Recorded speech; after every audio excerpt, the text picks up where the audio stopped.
வையாபுரின்ற ஒரு கிராமத்துல அலகேஷன்னு ஒருத்த பரோட்டா கடை வச்சிருந்தா. இவனோட கடையில ஒரு பரோட்டா 5 ரூபாய் தான். வாரத்துல ஒரு நாள் கூட விடாம கடை போத்துருவா. அப்படி ஒரு நாள், ஐயோ அம்மா பசிக்குதே, யாராச்சும் பிச்சை போடுங்க.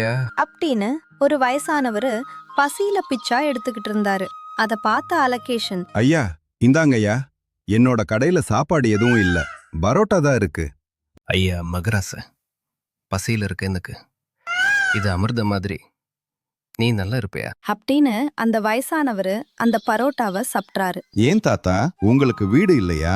இல்ல சாமி, எனக்குன்னு யாரும் இல்லை, நான் ஒரு அனாதை. தாத்தா, அப்படியெல்லாம் சொல்லாதீங்க. என்ன, உங்க பேரை மாதிரி நினைச்சுக்கோங்க. உங்களுக்கு எப்ப பசிச்சாலும் என் கடைக்கு வாங்க, நான் உங்களுக்கு சாப்பாடு தரேன். இத பார்த்துட்டு அவனோட மனைவி இப்படி சொல்றாங்க, எங்க நம்மளே காஷ்டத்துல இருக்கோம், இப்பா இது தேவையா? என்னடி இப்படி சொல்ற? பாவண்டி, அவருக்கு எங்க அப்பா வயசு இருக்கும். சாப்பாட்டுக்கு கையேந்துறது எவ்வளோ கஷ்டம் தெரியுமா? ஒரு நாளைக்கு 3 பரோட்டா சாப்பிட போறாரு. அதுல நம்ம என்ன கோட்டையா கட்ட போறோம்? அப்படின்னு சொல்லிட்டு அவங்க வீட்டுக்கு போயிடுறாங்க. மறுநாள் அதே மாதிரி அந்த வயசானவரு வராரு. ஆனா சாப்பாடு கேட்க கூச்சப்பட்டுக்கிட்டு இருந்தாரு. அத பார்த்த அலகேஷன் அவர்கிட்ட இப்படி சொல்றா, ஐயா, உங்க நிலைமை எனக்கு புரியுது. சரி, பேசாம நீங்க என்னோட கடையில வேலை செய்றீங்களா? அதுக்கு சம்பளமா நான் உங்களுக்கு சாப்பாடு தரேன். அப்படின்னு சொன்னதும் அந்த வயசானவரு ரொம்ப சந்தோஷத்தோட சரின்னு சொல்லிட்டாரு. அதே மாதிரி அவனோட கடையில வேலை செஞ்சுட்டு பரோட்டாவாயும் சாப்பிட்டாரு. மறுநாள், என்னங்க எந்திரிங்க, டைம் ஆச்சு, கடையை திறக்கணும்ல. அம்மாடி, எனக்கு உடம்பு சரியில்லம்மா, ரொம்ப குளிருது. சூடா டீ போட்டு தரியா? என்னங்க இப்படி நடுங்குறீங்க? சரி, இன்னைக்கு கடையெல்லாம் திறக்க வேணாம், நீங்க நல்லா ரெஸ்ட் எடுங்க. அப்படின்னு சொல்லிட்டு அவங்க கடைக்கு லீவு விட்டுட்டாங்க. என்ன, மணி 12 போகுது, இன்னும் ஒரு கடையை திறக்கல. அப்படின்னு அவரு ரொம்ப பசில இருந்தாரு. பக்கத்துல ஒரு ஹோட்டல் இருந்துச்சு. வேற வழி இல்லாம அந்த ஹோட்டல்ல சாப்பாடு கேட்கறதுக்கு போறாரு. ஐயா, ரொம்ப பசிக்குது ஐயா, சாப்பாடு இருந்தா ஏதாச்சும் கொடுங்க. யோ, உன்ன மாதிரி ஆளுங்களா உள்ள விட்டா என்னோட கஸ்டமர்லாம் என்னென்ன நினைப்பாங்க? அப்படின்னு அவர் அங்கிருந்து அனுப்பிறாரு.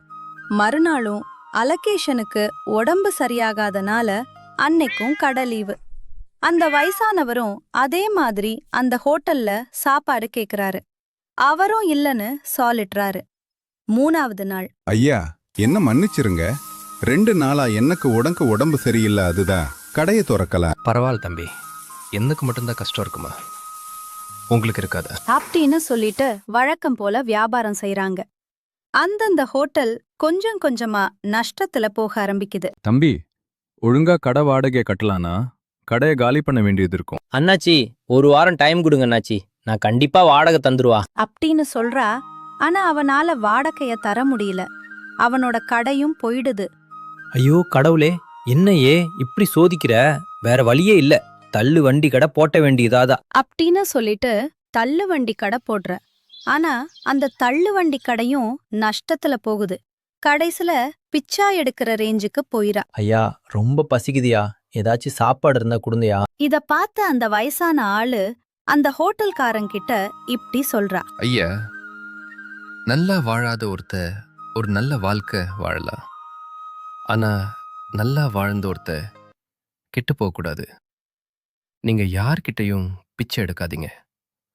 இந்த முதலாளி கிட்ட சொல்லி உங்களுக்கு வேலை வாங்கி தரேன். அப்படி சொல்லிட்டு அவனும் அந்த கடையில ஜாயின் பண்ணிடுறா. காதையின் கரு, தர்மம் தலை காக்கும். ஆனா அந்த ஹோட்டல்காரன் அவருக்கு உதவியே செய்யல. இருந்தாலும் அந்த வயசானவரு உதவி செஞ்சாரு.